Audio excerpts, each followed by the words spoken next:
안녕하세요. 정태상 평가사입니다. 오늘 36개 시험이 있었죠. 제가 오늘 아시다시피 제가 건강 이슈가 좀 있어가지고 학원에 가진 못하고요. 그냥 지금 방구석에서 오늘 시험 리뷰를 좀 한번 해보려고 합니다. 총평부터 말씀드리면 충분히 우리가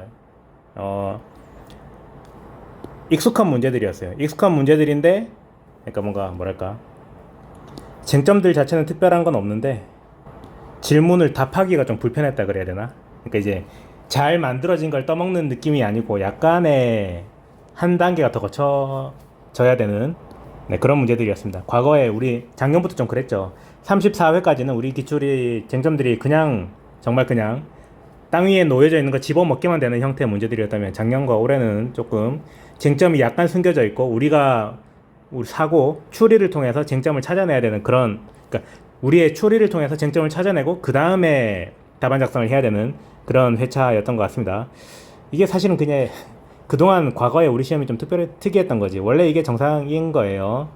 그래서 만약에 올해 같은 포맷이, 그리고 올해나 작년 같은 포맷이 조금 낯설게 느껴졌었다 싶으신 분들은 이게 원래 스탠다드니까 요 올해 문제처럼 올해 문제를 기준으로 앞으로도 물론 올해 합격하셨으면 좋겠지만 만약에 계속 공부를 하셔야 된다면 올해와 작년을 기준으로 좀, 그러니까 이제 기준치를 올해와 작년으로 설정하고 공부를 하시는 게 좋겠다, 그런 말씀을 드리고요.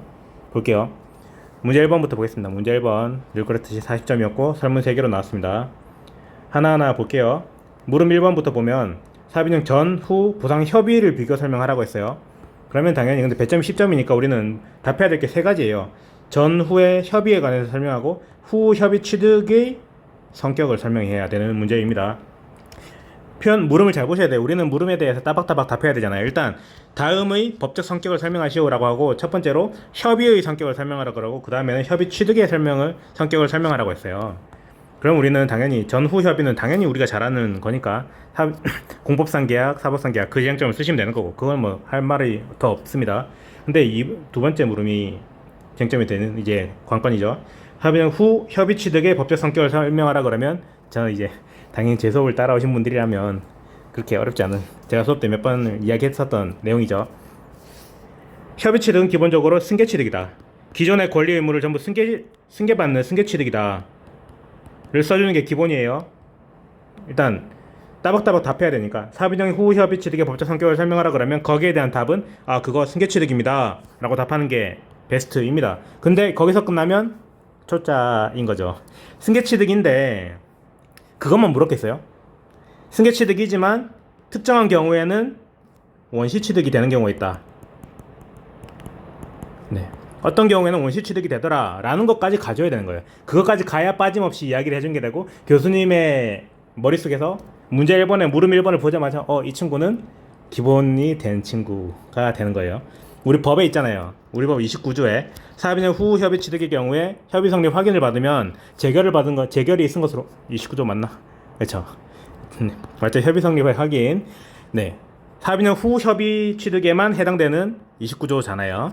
사업인용 전 협의로 인한 경우에는 협의 성립 확인이 인정이 안 되죠. 예, 불가능하죠. 어쨌든 협성학을 통해서 확인을 받고 나면 더 이상 승계 취득이 아니라 재결과 같은 효과가 있는 원시 취득이 된다. 제가 수업 때 몇 번 강조했었잖아요. 원시 취득이 수험생 여러분은 잘 모르겠지만 생각보다 굉장히 강력한 효력이라고.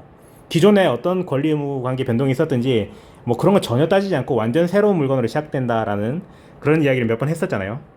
그거 쓰라는 겁니다. 사실 이게 승계 취득 써야 돼요. 승계 취득. 근데 거기서 끝나면 약간의 하지만 원시 취득까지 가주면 교수님 머릿속에서 나의 실제 실력보다 과대평가를 받게 되는, 특히 문제 1번의 물음 1번부터 그런 효과가 있습니다. 됐고 예시 답안은 제가 나중에 제 건강에 허락하는 대로 올리도록 할게요. 지금은 리뷰 위주로, 하지만 쟁점에 대한 내용은 충분히 설명하도록 하겠습니다. 물음 1번은 됐고 물음 2번 주장 1, 2의 타당성을 검토하래요. 지금 주장 1, 2가요 요 두 가지거든요. 근데 우리가 생각해야 되는 게 기본적으로 이 사람이 주장하는 거는요 사업인정 및 사업인정 고시가 위법이라고 주장하는 거예요. 그리고 사업인정이 위법이라고 주장하는 이유가 첫 번째 공익이죠. 사익이 너무 크니까, 사익 침해가 너무 크기 때문에 공익을 이유로는 수용할 수 없다. 비례원칙 쓰라는 겁니다. 사업인정이 어떻게 가는 거냐면요, 물음 2번은 목차 러프하게 짜드리면 사업인정 법적 성질 에서 재량행위다 적어주고 요건을 써줘야 돼요. 그러니까 사업인정의 법적 검토를 통해서 법적 검토 중에 첫 번째 처분이고 재량행위다. 두 번째 요건 우리 아시죠? 뭐 공공필요부터 해가지고 쭉쭉 있잖아요. 우리 시행령에도 나와 있고 사업을 수행할 수 있는 적극적인 의사 능력이 필요하고 요구되고 이제 아시죠? 시행령 우리 아시죠? 시행령 11조 2에서 나오는 이 사람이 재원 조달이 가능한지 뭐 법적 지위 확보 가능한지 등등 그런 것들을 요건을 다 써주고 그 중에 하나가 일단 공공 필요가 일단 메인이죠. 공공 플러스 필요. 근데 재량행위이기 때문에 재량 일탈 남용까지 고려해서 비례원칙 모두 충족해야 된다. 근데 이 사람이 주장하는 건 사익 침해가 너무 크니까 아무리 공익이 있다 하더라도 사익 침해가 너무 과도하기 때문에 수용할 수 없다 라는 주장을 하고 있기 때문에 우리는 비례원칙을 가지고 첫 번째 주장을 이야기하면 될 겁니다. 어렵지 않은 내용이죠. 제가 근데 이 문제를 보면 괜히 이거 아닌데 이 판례 너무 유명한 풍납토성 판례잖아요. 백제 풍납토성 그 판례가 너무 유명하다 보니까 사람들이 곡물의 수용 가능성을 떠올린 사람이 있지 않았을까 싶어요. 그거 떠올리시면요 이거 20점이잖아요.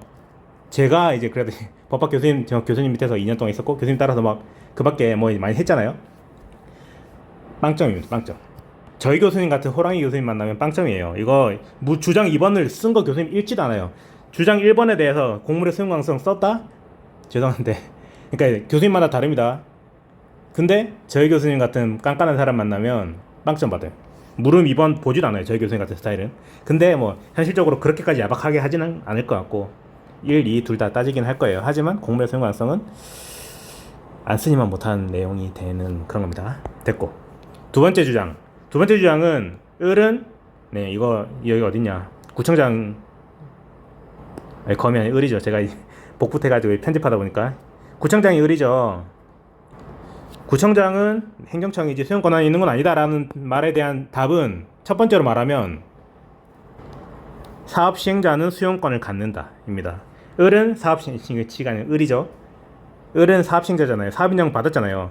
사업인정을 받은 사업 시행자로서 수용권이 설정이 되는 사람이고 거기다 또 관련 법령에서 나오잖아요. 여기 문화재보호법 83조에 국가유산청장이나 지방자치단체장은 수용 사용할 수 있다. 죄송합니다. 제가 편집하다가 어쨌든 수용 사용할 수 있다고 돼 있죠. 첫 번째 논거가 사업인정으로 인해서 수용권이 설정되었다. 이미 문제에서 사업인정만 사업인정 고시 있나 여기 있죠. 국토부 장관에게 사업인정 신청을 하였고 국토부 장관은 죄송합니다. 이거 제가 이미지 파일을 편집하고 이러다 보니까 이제 급하게 하다가 제가 근데 이 정도는 감안하고 봐주시고 사업인정을 하고 이를 고시했대요. 이 사건 사업인정이 있었어요. 그러면 사업인정에 그러니까 우리가 물음 2의 시작이 아까 사업인정에 법적 검토해서 일반론을 쭉 써줘야 된다고 했잖아요. 그의 첫 번째 주장 1을 이야기하기 위해서 재량행위다가 중요했던 거였고 재량 2를 이야기하기 위해서 사업인정이 재량행위고 처분으로서 가지는 법적 효과가 있잖아요. 우리 배웠잖아요. 사업인정 고시의 효력에 대해서 뭐 수, 목, 관, 보호 종 있잖아요. 수용권 사업인정으로 인해서 수용권이 설정된다 라고 하는 그 내용이 제일 먼저 나와야 됩니다. 사업인정으로 인해서 을은 사업 수용권을 받았고 이 사람은 관련 법령에 따라서 특별히 수용권을 받음에 있어서 제한이 없는 사람이다. 그래서 주장 2는 타당하지 않다라고 답해야 되는 거예요. 됐고 물음 3번으로 가겠습니다. 수용이 진행될 경우 영업손실의 보상 요건 이거 제가 거짓말쟁이가 되지 않아서 정말 다행이라고 생각했어요. 제가 수업 시간에 영업손실 보상의 요건을 제가 우리 과거 기출을 보다 보면 이상하게 영업손실 보상의 요건을 하나하나 따박따박 물어보는 문제가 있다라고 말씀드렸었잖아요. 제가 거짓말쟁이가 되지 않아서 다행이고 당연히 제가 저를 따라오신 분이라면 잘 하셨을 거라 생각합니다. 적법장소, 적법영업, 인적 물적 시설 계속적으로 그런 거 있죠. 근데 이 올해 문제는 특이한 게요. 보시면 10점이에요. 설명하라 그랬어요. 그리고 참조 조문을 줬어요. 또 이게 시행규칙 45조를 줬단 말이에요. 그 말은 자 상식적으로 생각해야 됩니다. 이게 법학 교수님들이 정말 상식인들이에요. 우리 그분들이 약간 그 외계인처럼 느껴질 때가 있죠. 우리가 쓰는 표현이랑 다른 표현을 쓰고 뭔가 우리랑 동떨어진 법리적인 사고를 하시는 분 같아 보이지만 사실은 만나보면 굉장히 상식적인 사람들이에요. 10점 괜히 줬겠어요? 참조 조문 줘놓고 딱 그냥 그대로 복붙해서 설명하라고 줬겠습니까? 상식적으로 그럴 리가 없단 말이에요. 사안포서 파라는 이야기입니다. 요건을 설명하고 법조문에 대한 내용을 설명하고 관련 판례 아시는 거 있으면 설명하고 적으시고 그 다음에 이 사안에 대한 요건을 따박따박 하나하나 쓰란 말입니다. 예를 들어 이게 뭐 30년 넘게 계속해서 영업을 해왔고 적법하게 허가받아서 적법하게 해오고 있었고 이런 사실관계 디테일이 굉장히 살아있잖아요. 제가 수업 때 여러 번 설명드렸잖아요. 우리가 사안포섭을 어디까지 해야 될지를 판단하는 연습을 해야 된다고. 제가 그때 뭐라고 그랬죠? 첫 번째 배점, 배점이 몇 점인지, 두 번째 사실관계의 디테일이 얼마나 살아있는지, 그런 거 가지고 쓸지 말지 판단하자 그랬잖아요. 이게 단순히 달달 외워서 되는 문제가 아니라 이걸 연습을 해야 되는 거잖아요. 제가 시켜드렸잖아요. 네, 잘 하셨을 거라 당연히 생각합니다. 요건을 하나하나 따져 보면 이 사람은 네, 어쨌든 영업손실 보상이 대상이 됩니다. 그래서 보상 요건을 설명하고 대상된다라고 하면 끝나는 문제예요. 끝나는 문제인데 저라면 조금 더 이제 여건이 되시는 분이라면 우리 폐업 보상이랑 휴업 보상 아시잖아요. 우리 시행규칙 46조, 47조 있잖아요. 지금부터 말하는 건 투머치예요. 투머치. 그냥 이 요건 따박따박 적용하는 것만 해도 10점 충분히 채울 수 있죠. 근데 제 생각인데 한 발 더 나갈 수만 있다면 휴업보상, 폐업보상까지도 이제 간단하게 정도라도 언급을 해주면 어떨까 싶습니다. 해주면 무조건 우월전략이 되는 요인이긴 해요. 안 해줘도 충분히 물어본 거에 대해서 충분히 답을 한 겁니다. 하지만 네, 뭔 말인지 알겠죠? 당연히 이거 굳이 따지면 휴업보상입니다. 왜냐면 사실관계를 보세요. 이 사람이 제조공장이에요. 콘크리트 제조공장. 이거 생각보다 여러분이 생각하시는 것보다 되게 큰 공장이에요. 근데 그 중에서 여기서 이 사건 부지는요 창고 부지예요. 편입되는 부분이 창고 부지란 말이에요. 제조공장이 있고 창고가 있는데 메인이 어디겠습니까? 당연히 제조공장 부분이죠. 창고는 보관하는 곳이잖아요. 자재 보관하고 그런 창고가 편입되면 제가 지금 계속 말하고 있지만 투머치이긴 해요. 근데 써주면 좋은 거. 이제 우리는 이미 끝난 이야기이긴 하지만 뭐 이제 끝까지 일단 이야기 해보면 창고 딴 데 지으면 되잖아요. 근처에 다른 데 창고 지어서 계속 할 수 있잖아요. 주된 부분. 네. 뭔 말인지 알겠죠? 제조공장이 편입됐다 그러면 좀 폐업이 될 수 있겠지만 제조공장은 살아있고 창고 부지가 편입됐기 때문에 굳이 따지자면 휴업 대상이 될 수 있는 그런 내용입니다. 거듭말하지만 투머치였고 일단 핵심은 영업손실 보상 요건을 따박따박 적용하는 게 이 문제의 메인이었다. 아쉽지만 이것만 그냥 시행규칙 45조 여기 나와 있는 것만 그냥 따박따박 그냥 말 그대로 설명하라 그랬다고. 그러니까 이제 제가 예전에 다른 과목에서 이론인 우리 법규 말고 네 이런 말 들어봤습니다. 이론이었던 것 같은데 설명하라랑 논하시오. 설명하라랑 논하라랑 아예 다른 거다라는 뭐 그런 이야기를 들은 적이 있어요. 근데 아닙니다. 그렇지 않고 그때 건건마다 다르게 생각하는 거예요. 네, 설명하라, 검토하라 이게 다른 부름 같아 보이죠? 근데 아닙니다. 그냥 네 아니에요. 이런 게 요령이라면 요령인데 어쩔 수 없죠. 이미 끝났는데 됐고 넘어가겠습니다. 문제 2번 죄송해요. 문제 2번을 보면서 또다시 이제 안심했습니다. 왜냐면 특히 물음 2번 때문에 제가 이번에 제 건강 때문에 파이널 과정을 진행하지 못하고 제가 우리 기출문제 31회를 다시 한번 네 마지막 파이널 우리 시험 바로 직전주였나? 한번 같이 봤었잖아요. 네 거기서 이제 우리 행기법 36조 사항 이야기를 하면서 이의 신청을 한 경우 그리고 행정심판을 거친 경우에 대해서 어떻게 되는 건지를 설명을 드렸었잖아요. 네, 그 내용인데 교수님 좀 너무하지 않나 싶습니다. 이렇게나 똑같이 내다니 더 할 말은 없죠. 네. 행기법 36조 사항은 다 아실 거라 생각합니다. 이의 신청을 거친 경우에는 이의 신청 결과를 통지받은 날이 기산일이 되고 그리고 소요 대상은 이의 신청을 거쳤는데 아무것도 안 바뀌었다 그러면 원처분이 소요 대상, 뭔가 바뀌었다 그러면 바뀐 변경 처분이 소요 대상이다. 뭐 적극적인 변경이니 소극적 변경이니 뭐 흡수니 역흡수니 그런 거 이제 따지지 않는다 그랬죠. 이의 신청을 거쳤으면 무조건 행기법 36조. 물론 당연히 그렇지만 학설과 판례, 과거의 학설과 판례 이야기를 당연히 적어줘야 되겠지만 메인이 되는 건 관련 법령이 메인이 되어야 하겠다. 그 다음으로는 행정심판을 거친 경우에는 원처분주의 재결주의를 해서 기각재결을 받았으면 재결 자체에 고유한 하자가 없으니까 소요 대상은 원처분인데 물어본 제소기간이니까 재결서 정보 손달일로부터 죄송합니다. 이 문제는 제소기간만을 물었죠. 대상 적결을 물은 건 아니었는데 원처분주의 적으면 안 되죠. 죄송합니다. 어쨌든 제가 뭐 못할 말 하진 않았죠. 어쨌든 제소기간에 대해서는 우리 행기법 행기법 들어와야 되죠. 행기법 이의신청에 대해서 이야기하려면 행기법 이야기를 해야 되고, 제소기간은 행소법 20조 적어주면 되겠습니다. 행정심판을 거친 경우에는 다시 한번 기산한, 이제 재결사 정두본 송달일로부터 기산한다고 하는 행기법 20조가 나와야 되겠습니다. 됐고, 이거 보면서 저는 또다시 한번 내가 거짓말쟁이가 아니라서 다행이다. 네, 그래도 내가 마지막에 한번 보자고 했던 게 좀 나와서 다행이다 생각을 했습니다. 물음 1번 가보면, 이것도 뭐 너무나 우리에게 익숙한 쟁점이죠. 표공과 수용재결 간의 하자승계 논의이고, 하자승계 뭐 제가 더 설명해야 되나요? 예측 가능성, 수용 가능성으로 가야 되죠. 근데 이 문제 같은 경우에는 조금 애매한 게 요건이에요. 우리 하자승계가 전제 요건 플러스 인정 여부잖아요. 근데 이 문제에서는 좀 이게 요건에서 첫 번째 이제 요건 중에 선행처분이 취소 사유의 위법일 것이 하나의 요건이잖아요. 근데 이 문제에서 불분명합니다. 근데 배점도 보면 끝까지 가라는 거니까 당연히 사안에서는 특별히 문제되지 않는다고 보고 넘어가시면 되는 거예요. 늘 우리는 이런 패턴을 배워왔죠. 문제에서 제시되지 않은 건 특별히 문제되지 않는다 라고 처리하고 넘어가면 된다고 제가 말했죠. 그래서 제 생각에 이 문제를 보면서 불분명한 게 이거랑 또 이제 제소기간 이야기를 해줘야 되죠. 그건 나중에 또 말씀드리고, 어쨌든 이게 취소 사유의 위법인지가 불분명하니까 분명히 쪼개서 하시는 분이 계셨을 것 같아요. 전제요건 충족되는 경우랑 안 되는 경우를 나눠서, 취소 사유인 경우랑 아닌 경우를 나눠서, 아닌 경우는 당연히 하자승계 안 되죠. 전제요건 충족이 안 되니까.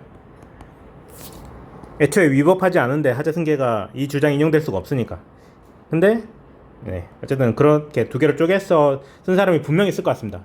제 생각엔 나쁘지 않아요. 근데 나쁘지 않고 굳이 하나를 따지자면 쪼개서 쓴 게 당연히 우월하긴 하죠. 빠짐없이 논의해준 거니까. 근데 대세 지장은 없는 정도, 미미하게, 그러니까 굳이 점수로 환산하자면 1점 정도 차이 날까? 네, 어쨌든 대세 지장이 없는 미미한 정도의 우월성이 있다. 그래서 가장 좋은 건 시간과 이런 거 다 생각하면 그냥 하나만 써서 사안에서 특별히 문제되지 않는다 라고 하고 넘어가는 게 5월 전략입니다. 그리고 당연히 메인은 인정 여부에서 예측 가능성, 수용 가능성 부분이고요. 또 하나 생각해 볼 수 있는 게, 이게 제소기간 이야기거든요. 제소기간. 여기서 표공에 대해서 불가증력이 발생했는지가 불명하지 않습니다. 왜냐면 표공이 언제냐, 표공이 24년 1월 1일에 표공을 하는 표공 결정 공시가 된 날이 1월 25일이에요. 좀 빨리 했네요. 그리고 소재기를 요때 했단 말이에요. 그리고 표공에 대해서 개별 통지를 안 해줬습니다. 지목 답인 갑소유인데 빠졌죠. 네. 어쨌든 지금 갑소유 토지의 개공을 요렇게 결정하고 갑한테는 알려줬어요. 갑은 자기 토지의 개공이 85만원이고 요 사실을 6월 3일에 알았단 말이에요. 근데 갑은 이 동네 근처에 표준지가 어딘지, 표공이 얼마인지를 몰랐어요. 왜냐면 개별 통지 안 해줬으니까. 이 사람 소유 토지는 표준지도 아니니까. 이 사람은 표준지 소유자가 아니잖아요. 몰랐단 말이에요, 이 사람은. 그 상황에서 표공에 대한 제소기간의 기산일이 언제냐, 왜 쟁점이 있죠.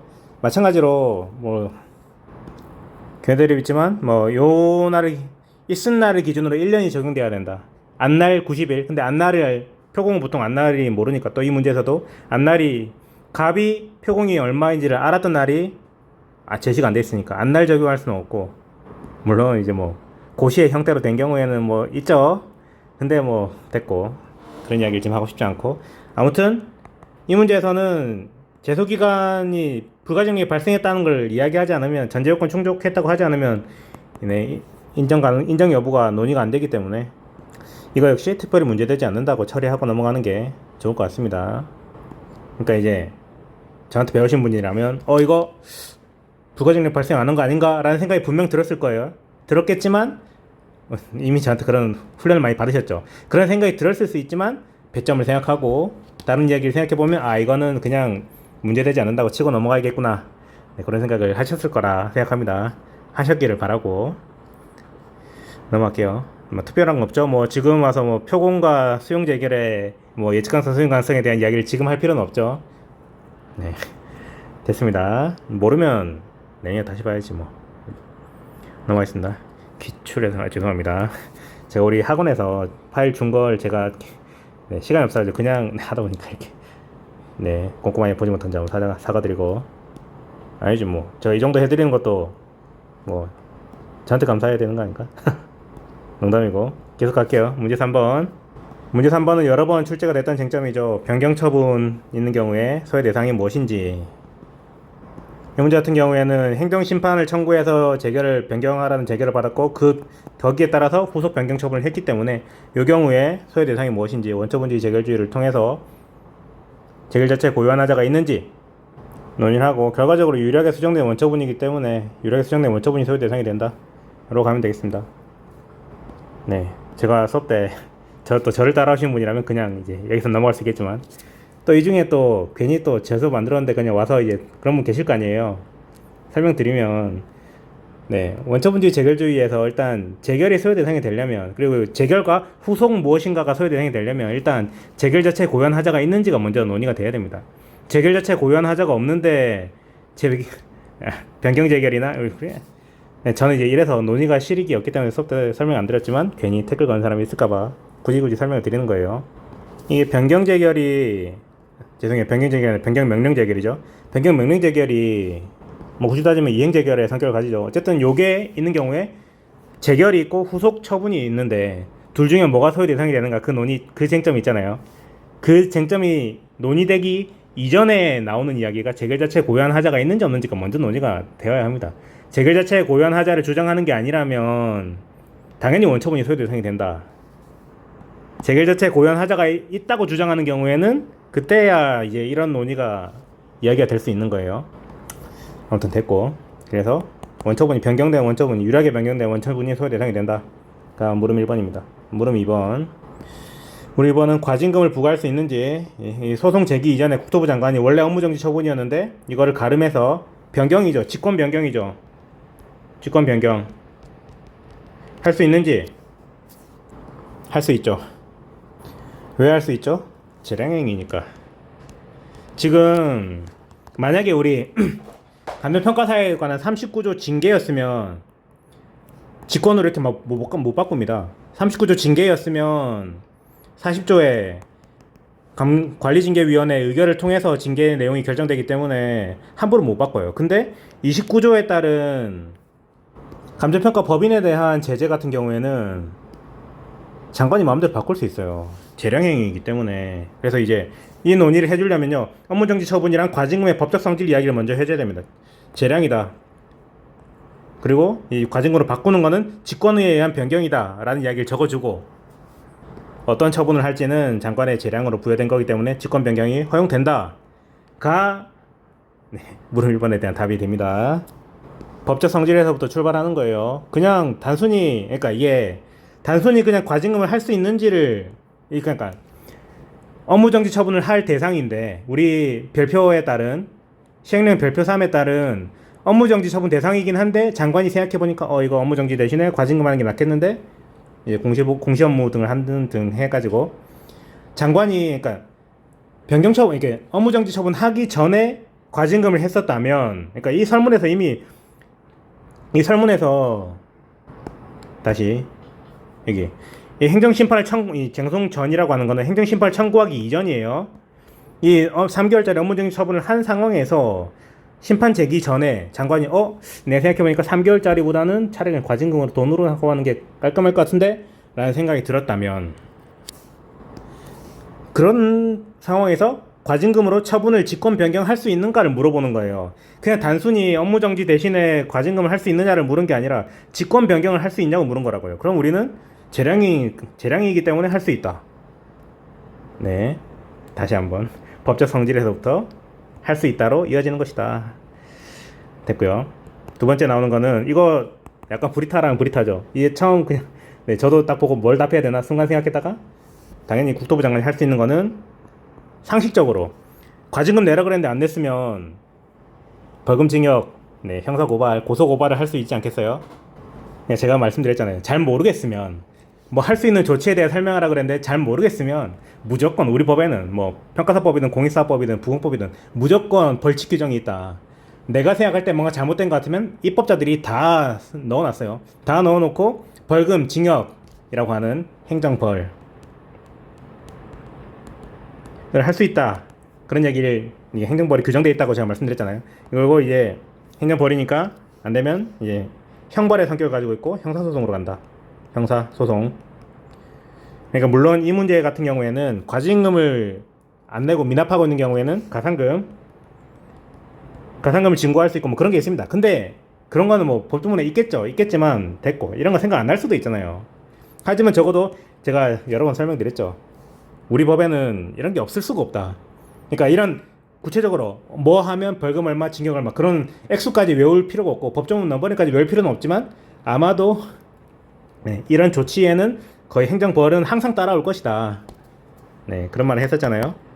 그랬으면 뭐 과상금 이런 거까지는 생각을 못했을지언정 행정벌 정도는 생각할 수 있었지 않았을까.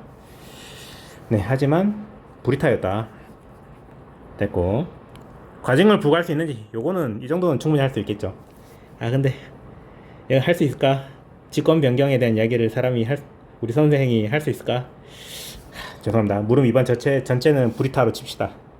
수험생이 고득점은 10점이지만 10점 만점에 4점, 5점 득점하면 평타 이상 치는 문제일 것 같습니다. 됐고 문제 4번 요거 더 설명해야 되나요? 기본행위를 바탕으로 인가처분이 내려진다. 지금 죄송합니다. 기본행위에 대해서 지금 이 사람이 이 법에 있는 기본행위의 하자가 있음을 다투는 거잖아요. 사원에 관한 요건을 충족하지 못했다는 건 우리 평가법인에 하려면 평가사 5명이 모여야 되는데 5명이 모이지 못한 상황에서 인가가 내려졌다. 그런 얘기잖아요. 어쨌든 그런 상황에서 어떤 소송에서 민사 어떤 하자? 기본행위 하자를 이야기하시면 됩니다. 물론 꼭 이런 사람이 있을 것 같아서 이야기하는데 회사법 뭐 법인 설립 무효에 관한 소송 뭐 이런 게 있어요. 그런 거 그거 아신 분은 제가 혼내고 싶네. 그런 거 공부할 시간에 우리 법이나 판례 하나 더 보고 그러고 시간 남으면 실무 이론 더 하셔야지. 그런 거 공부하시면 안 됩니다. 어쨌든 기본행위 인가처분이고 어떤 소송이냐면 민사소송. 기본행위에 대해서 사원에 관한 설립행위에 하자가 있다라고 해야 되니까 설립행위는 기본행위잖아요. 기본행위의 하자를 다툰다 라고 쓰시면 됩니다. 10점짜리 그렇게 충분히 쓰실 보충성의 측면에서 기본행위 하자를 다투는 게 맞다라고 하는 그 내용 쓰시면 되는데 꼭 또 그런 사람 있죠. 인가처분을 대상으로 항고소송을 제기할 수 있는 가능성에 대해서 쓰시는 분들이 계십니다. 됐고 보충성 측면에서 각하당하죠. 보충성이 협의의 소익에 해당하거든요. 인가소송에서의 보충성은 협의의 소익 요건에 해당하고 요건이 충족되지 않아서 각하가 됩니다. 뭐 그런 내용 써주고 싶으면 써줘도 되는데 알아서 하시고 뭐 써준다고 해서 제 생각에는 뭐 특별히 더 대세에 지장이 없을지 뿐만 아니라 점수를 더 받을 것도 아니라고 저는 생각이 드네요. 아무튼 그랬다. 이게 또 이 문제에서요. 어떠한 소송이라고 하면은 보통 소송의 성격이나 유형을 말하는 거예요. 행정이냐 민사냐. 행정이라면 항고냐 당사자냐 뭐 그런 걸 물어보는 거예요. 물론 굳이 따지자면 설립행위 무효 확인 소송을 제기하면 됩니다. 그런데 이 문제에서 물어보는 건 그런 게 아니라 민사다라고 답하는 게 충분합니다. 민사소송에서 기본행위의 하자를 다툰다. 그게 이 문제에서 물어보는 거에 대한 따박따박 답한 게 되는 거예요. 네, 여기까지 끝이죠. 문제 4번. 아쉽네. 제가 제 딴에는 한다고 했는데 마지막에 조금 더 스파르타로 해드렸으면 어땠을까 싶은 생각이 좀 듭니다.